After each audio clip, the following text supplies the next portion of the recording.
আসসালামু আলাইকুম। সবাইকে স্বাগত জানাচ্ছি আমার দেশ মিড ডে নিউজে। সঙ্গে আছি আমি মাহবুবুর রহমান ইমন। শুরুতেই জানিয়ে দিচ্ছি শিরোনাম। হাসিনার রায় কাল, সম্পদ বাজেয়াপ্তের আবেদন। আলেম ওলামাদের নিয়ে অশোভন মন্তব্য না করার আহ্বান জামায়াত আমিরের।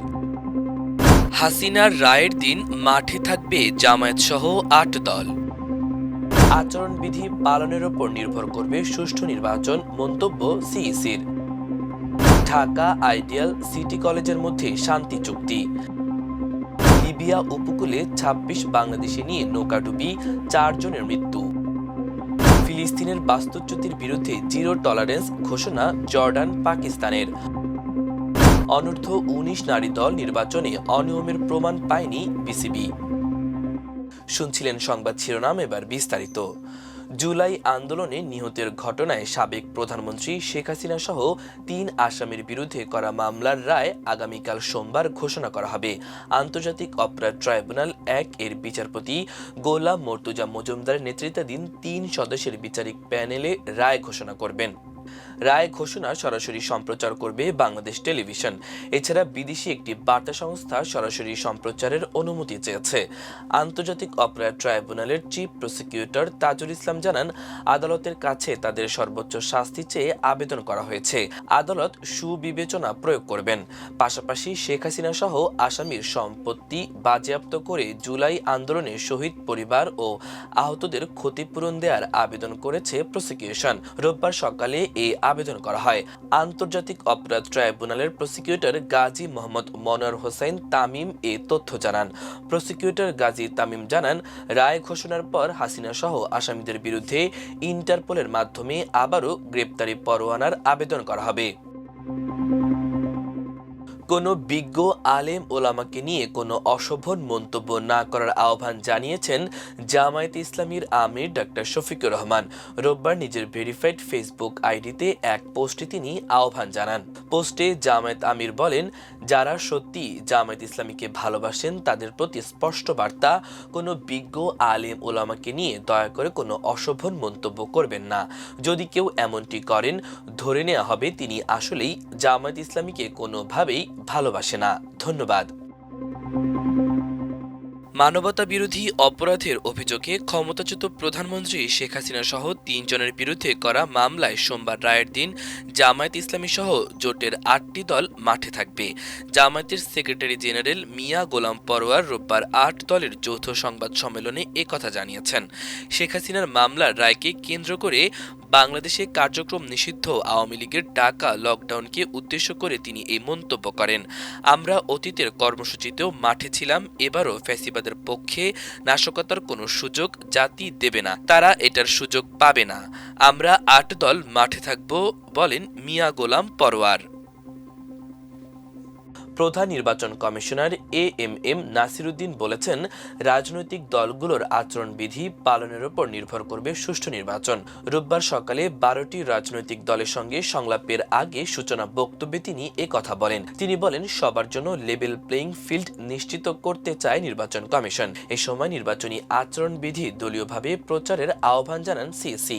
আগামী জাতীয় নির্বাচনকে গ্রহণযোগ্য করতে সব রাজনৈতিক দলের সহযোগিতা চেয়েছেন প্রধান নির্বাচন কমিশন। সিইসি জানান, খুব শীঘ্রই নির্বাচনের মুখোমুখি হব। সামনে নির্বাচনকে গ্রহণযোগ্য ও স্বচ্ছ করতে সবার সহযোগিতা দরকার। নিরাপদ নির্বাচনী পরিবেশের জন্য দলগুলোর সহযোগিতা গুরুত্বপূর্ণ উল্লেখ করে সিইসি বলেন, সবার জন্য লেভেল প্লেইং ফিল্ড নিশ্চিতে রাজনৈতিক দলের পরামর্শ নেবে কমিশন। নির্বাচনী আচরণবিধি সুষ্ঠুভাবে পালনের উপর সুষ্ঠু নির্বাচন নির্ভর করে। সামনের নির্বাচনকে গ্রহণযোগ্য ও স্বচ্ছ করতে সবার জন্য লেভেল প্লেইং ফিল্ড করতে চায় কমিশন। ঢাকা আইডিয়াল ও সিটি কলেজের শিক্ষার্থীদের মধ্যে দীর্ঘদিন ধরে কথা কাটাকাটি, ধাওয়া পাল্টা ধাওয়া ও বাস ভাঙচুরের মতো ঘটনা ঘটছিল। এসব উত্তপ্ত পরিস্থিতি রোধ করতে এবার ৩ কলেজেই শান্তি চুক্তির উদ্যোগ নিয়েছে। রোববার বেলা ১১টায় শান্তি চুক্তি সম্পাদনের জন্য ঢাকা কলেজ অডিটোরিয়ামে ৩টি কলেজ একত্র হয়।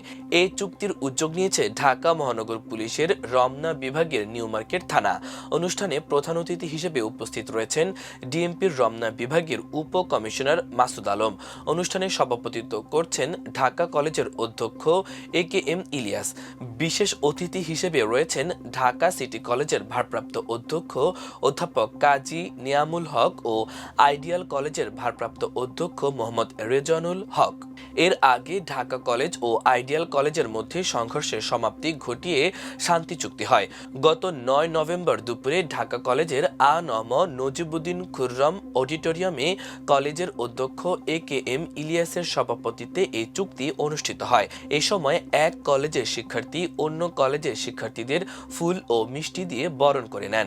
এই চুক্তির আওতায় বিগত সময়ে ভুল বুঝাবুঝি, প্রতিযোগিতা ও বিচ্ছিন্ন ঘটনার কারণে দুই কলেজের শিক্ষার্থীদের মধ্যে দূরত্ব তৈরি হয়েছিল তা ভুলে যাবে।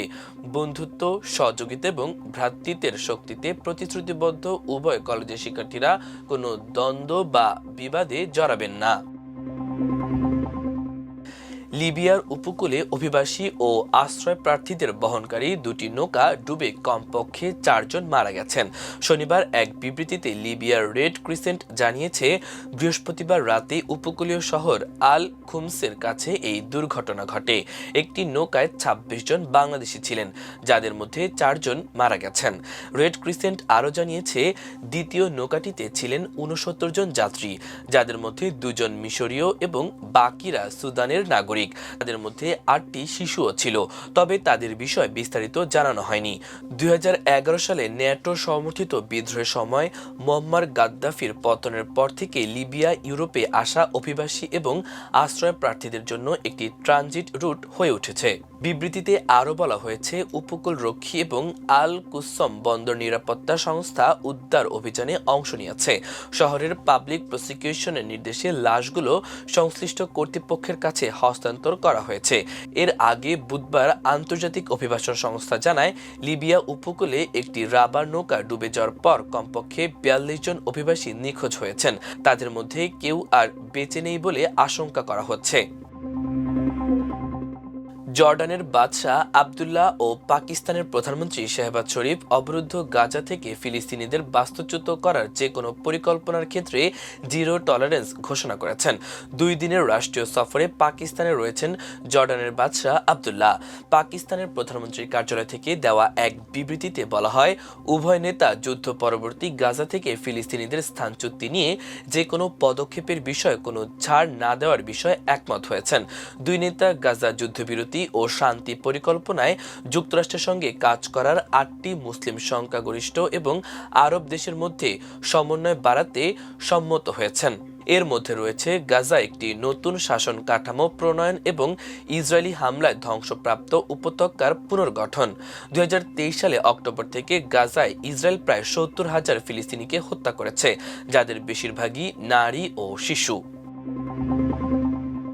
এবার খেলার খবর। বাংলাদেশের নারী ক্রিকেট নিয়ে গত দিন 10 ধরে সমালোচনার ঝড় চলমান। মূলত সম্প্রতি জাহানারা আলমের করা যৌন অভিযোগের পর তোলপাড় দেশের ক্রিকেট অঙ্গন।